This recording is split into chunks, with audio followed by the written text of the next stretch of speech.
7월 11일 토요일 새벽 무릎입니다. 사도신경으로 우리의 신앙 고백하면서 새벽 예배 드리겠습니다. 전능하사 천지를 만드신 하나님 아버지를 내가 믿사오며 그 외아들 우리 주 예수 그리스도를 믿사오니 이는 성령으로 잉태하사 동정녀 마리아에게 나시고 본디오 빌라도에게 고난을 받으사 십자가에 못 박혀 죽으시고 장사한 지 사흘 만에 죽은 자 가운데서 다시 살아나시며 하늘에 오르사 전능하신 하나님 우편에 앉아 계시다가 저리로서 산 자와 죽은 자를 심판하러 오시리라. 성령을 믿사오며 거룩한 공회와 성도가 서로 교통하는 것과 죄를 사하여 주시는 것과 몸이 다시 사는 것과 영원히 사는 것을 믿사옵나이다. 아멘. 찬송 94장 드리겠습니다.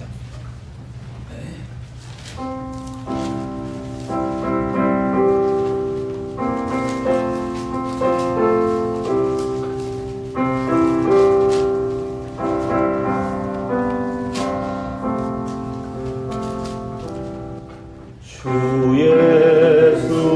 예수보다도 귀한 것은 없네.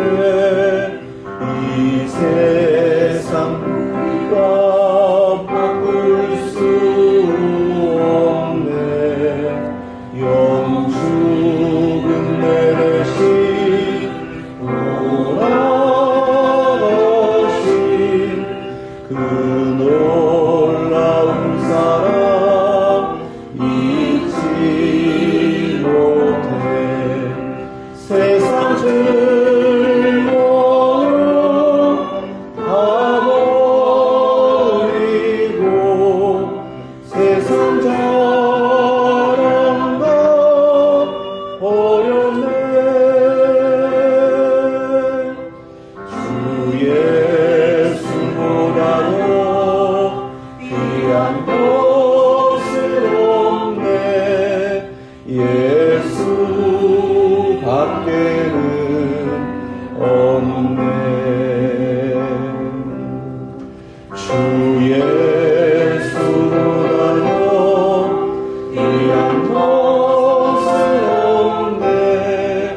이 세상 명예와 바꿀 수 없네. 이전에 즐기던 세상 일도 주 사랑하는 날 뺏지 못해. 세상 즐거움 다 버리고 세상 자랑 다 버렸네. 주 예수보다도 귀한 것은 없네. 예수 밖에는 없네. 주 예수보다도 귀한 것은 없네. 이 세상 행복과 바꿀 수 없네. 유혹과 핍박이 몰려와도 주 섬기는 내 맘 변치 않아. 세상 즐거움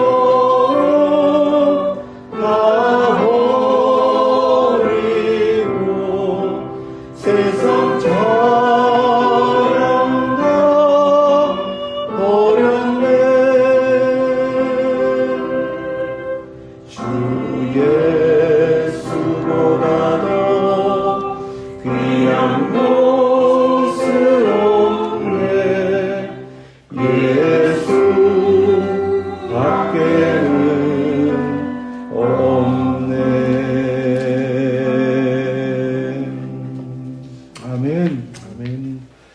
오늘 주신 말씀은 구약성경 사사기 17장입니다. 1절부터 13절 말씀. 구약성경 392페이지 사사기 17장 1절에서 13절까지 말씀, 하나님의 말씀 믿음으로 함께 받겠습니다. 에브라임 산지에 미가라 이름하는 사람이 있더니 그의 어머니에게 이르되 어머니께서 은 1,100을 잃어버리셨으므로 저주하시고 내 귀에도 말씀하셨더니 보소서 그 은이 내게 있나이다. 내가 그것을 가졌나이다 하니 그의 어머니가 이르되 내 아들이 여호와께 복받기를 원하노라 하니라. 미가가 은 1,100을 그의 어머니에게 도로 주매 그의 어머니가 이르되 내가 내 아들을 위하여 한 신상들을 새기며 한 신상을 부어 만들기 위해 내 손에서 이 은을 여호와께 거룩히 드리노라. 그러므로 내가 이제 이 은을 내게 도로 주리라.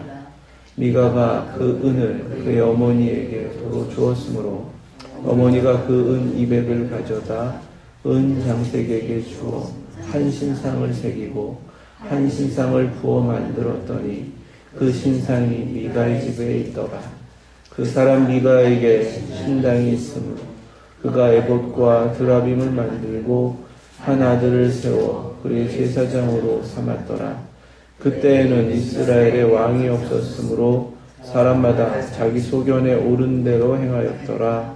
유다 가족에 속한 유다 베들레헴에 한 청년이 있었으니 그는 레위인으로서 거기서 거류하였더라.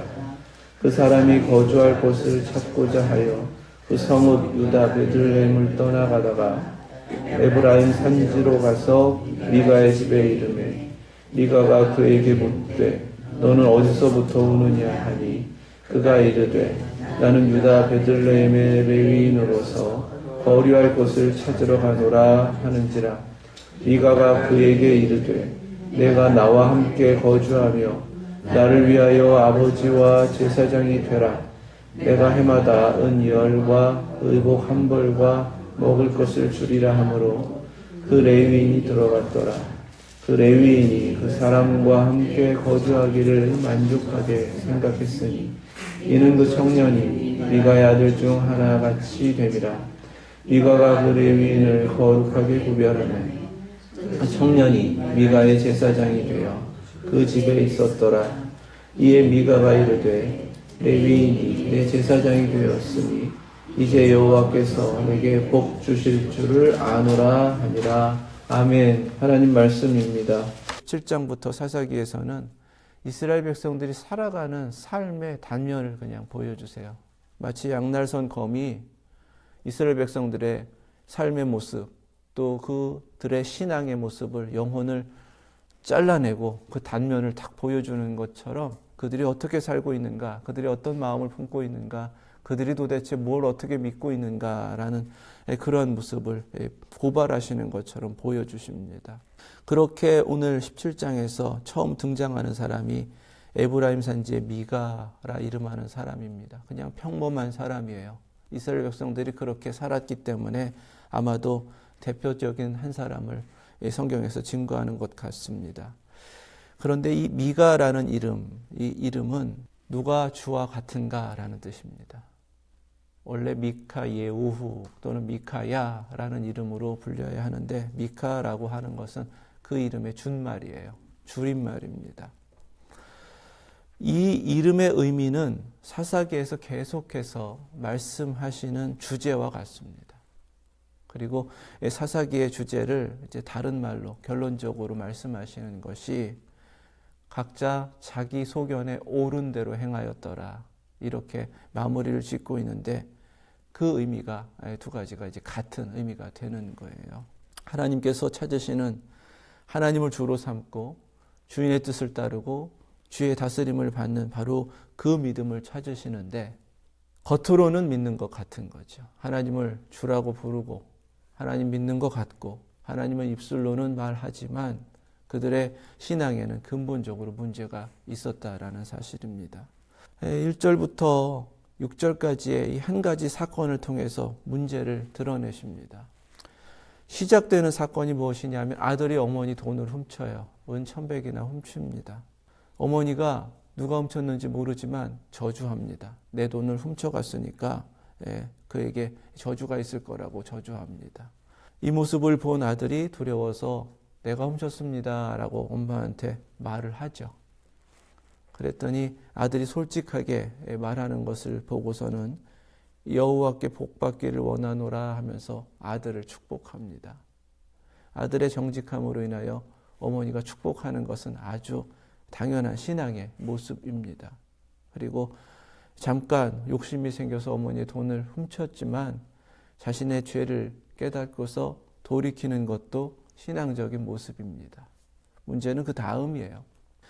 어머니에게 훔쳤던 돈을 다시 돌려드렸더니 아들을 위해서 어머니가 어떻게 한다고 하냐 하면 한 신상을 새기며 한 신상을 부어 만들겠다. 이것이 아들을 위해서 축복하며 복을 비는 어머니의 모습입니다.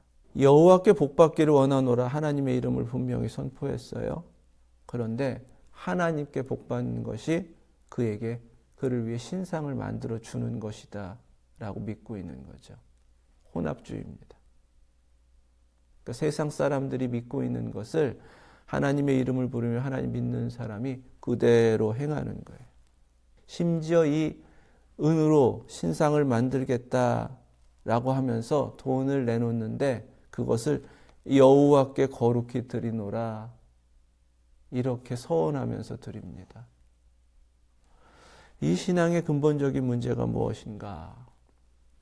지금 복이라는 것을 하나님의 이름을 부르지만 돈이 복인 거예요. 돈으로 뭐든지 할 수 있고 돈으로 뭐든지 이룰 수 있다라고 하는 것입니다. 그렇게 믿고 있는 거예요. 그리고 심지어 하나님을 믿는 신앙이 내가 원하는 대로 하나님이 하셔야 되는 겁니다. 내가 이렇게 은 200 드렸는데 이 드린 목적은 하나님이 신상을 내 아들을 위하여 만들어 주셔야 한다라는 자기 목적을 가지고 드리는 거죠. 하나님 자기 마음대로 하기를 원하는 것, 이것이 인간의 내면에 있는 교만이라고 계속해서 나눴습니다. 우상 숭배는 다른 게 아니에요. 내 마음대로 하는 신을 내가 만드는 겁니다. 그러니까 애초부터 여호와라는 이름을 계속해서 입으로 말하지만 이 어머니에게는 하나님을 온전히 믿는 신앙이 없는 겁니다.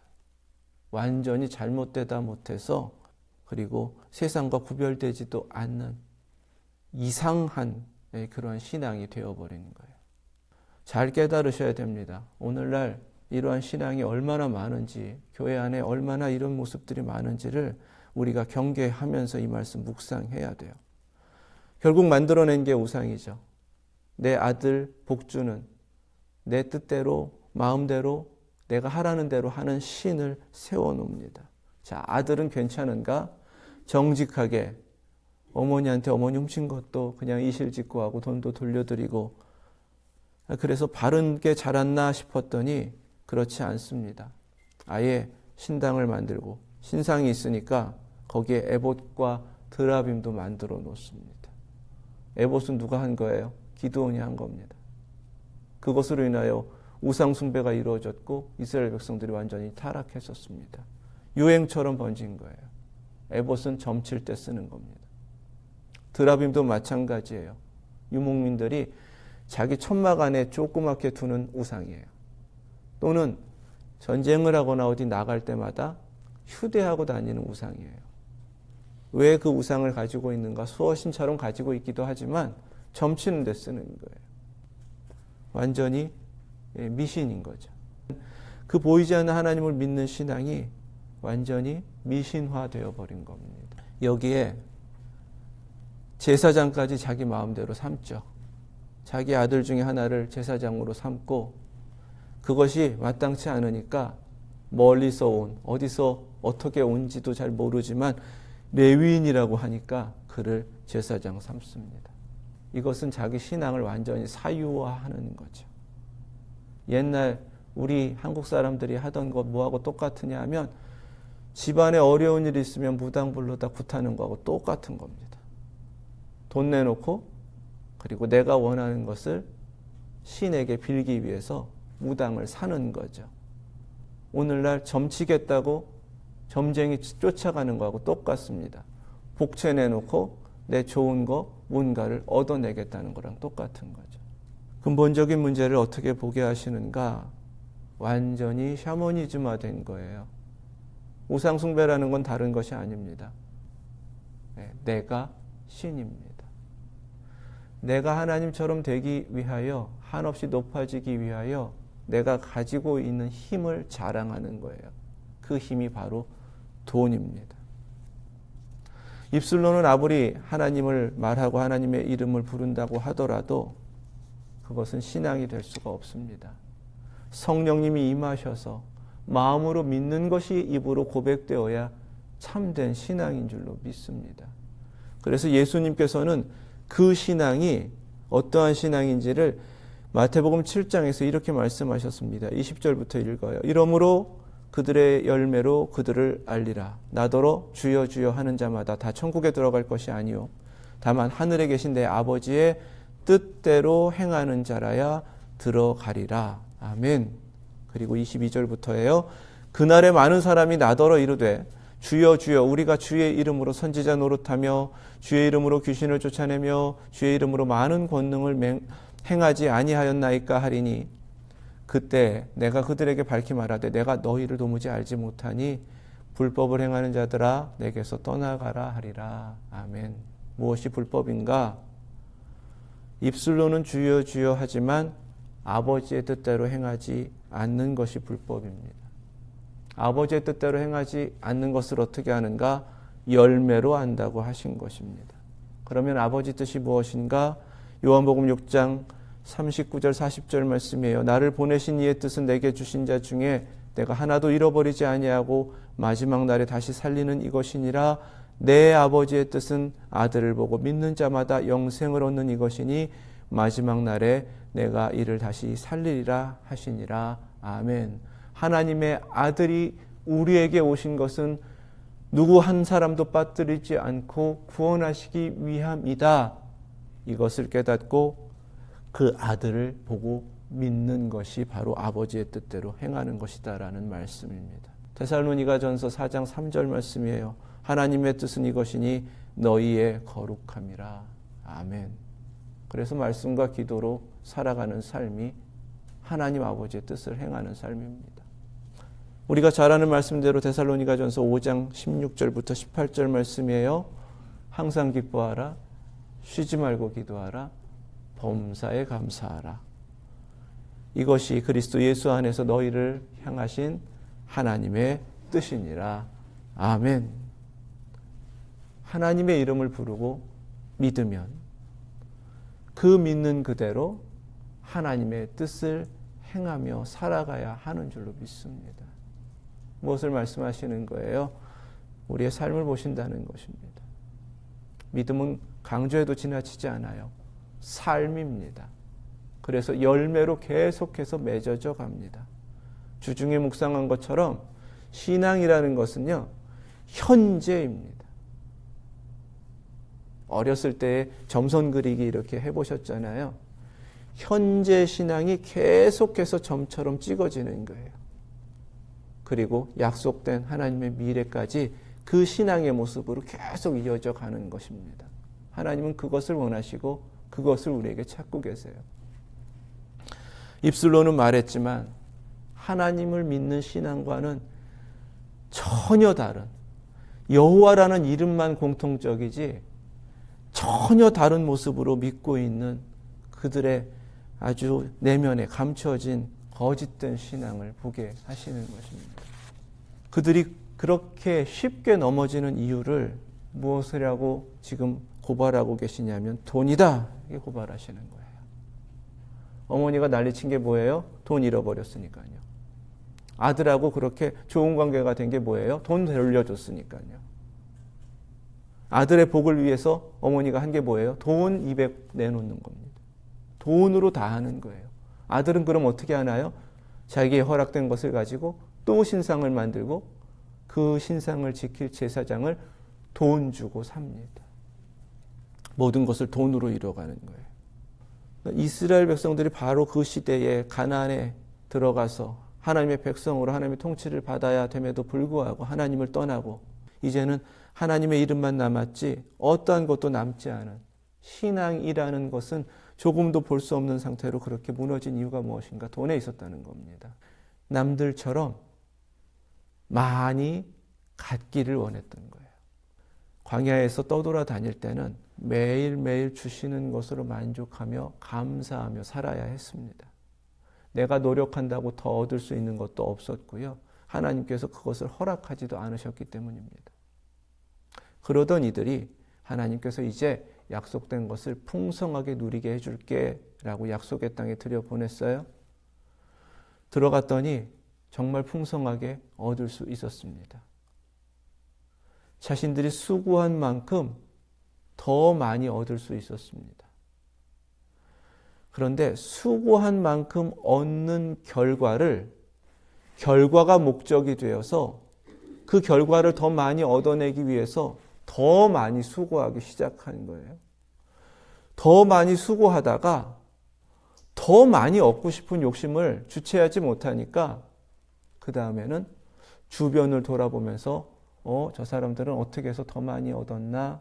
이 땅을 차지하고 살았나? 그래서 가나안 사람 흉내내기 시작한 겁니다. 풍요의 신을 섬기고 그들에게 제물을 드리고 우상을 만들고 절하기 시작한 거예요.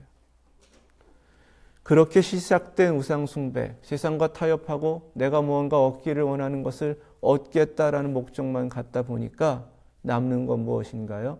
하나님은 잃어버렸죠. 돈은 남죠. 그런데 문제는 돈 많아지니까 그거 노리는 도둑들이 끊이지 않는 겁니다. 그래서 이방 족속들한테 계속 침략을 당하는 거예요. 이것이 바로 사사시대에 사사를 통해서도 돌이키지 않는 이스라엘 백성들의 내면에 심각하게 가득 차 있는 죄악상이었고 그들의 모습이었다라는 것을 성경은 고발하고 계시는 것입니다. 자기 개인의 제사장을 삼을 정도로 돈 자랑하고 우리 집에 세워놓은 신은 나만의 신이 되는 거죠. 내 뜻대로 이루어져야 되는 거예요. 그리고 열심히 거기다가 제물 바치고 우상 숭배를 하는 겁니다. 무엇이 남길 원해서요? 돈이 남길 원해서요. 이 모습은요, 요한계시록 13장에서 마지막 때에 경고하시는 말세의 모습이기도 합니다. 한 가정 안에서 이루어진 모습이지만요. 가만 보세요. 우상 서 있죠. 제사장이라고 와서 서 있는데 그는 가짜죠. 남는 건 돈이죠. 돈으로 모든 걸 다 할 수 있죠. 사탄이 마지막 역사할 때 자신을 닮은 두 짐승을 세웁니다. 하나는 적그리스도 정치 지도자죠. 하나는 거짓 선지자 종교 지도자입니다. 종교 지도자가 정치 지도자의 우상을 만들어냅니다. 이 우상에 절하지 않으면 돈을 가지고도 물건을 살 수 없도록 만드는 세상이 된다고 경고하십니다. 반대로 돈만 있으면 다 되는 세상을 만들어 놓고 우상에 엎드리면 그 돈으로 마음대로 할 수 있는 세상을 만드는 것이 사탄의 전략이라는 거예요. 우리가 살아가는 세상하고 너무 똑같죠. 그것이 우상인지도 모르고 세워놓고 살죠. 모든 것의 중심에는 내가 모든 것을 마음대로 하고 살고 싶은 교만과 욕심이 가득한 것인데 세상이 다 그렇게 살고 그렇게 이루면서 살아가는 것이 성공이라고 가르치고 내가 힘만 있으면 돈만 있으면 나도 이렇게 살고 싶은 마음을 끊임없이 자극하는 세상. 거기에 바로 우리가 대적해야 할 사단의 그러한 악한 술수가 있다라는 사실입니다. 사사기에서 경고하시는 이 말씀은 우리 삶으로부터 먼 것이 아닙니다. 우리 주변의 대부분의 사람들은 이 미가처럼 살고 있습니다. 마지막 때이기 때문에 그렇고요. 사탄은 처음부터 우리를 걸려 넘어지게 한 그 순간부터 역사하면서 우리를 넘어뜨리고 있었다라는 거예요. 사사시대가 주는 우리에게 큰 교훈이 한 가지 있습니다. 사사가 있을 때 아주 일시적이지만 길어야 40년이지만 그래도 하나님 앞에 평안을 누렸고 외적이 침입해 오지 않는 시간들이 있었습니다.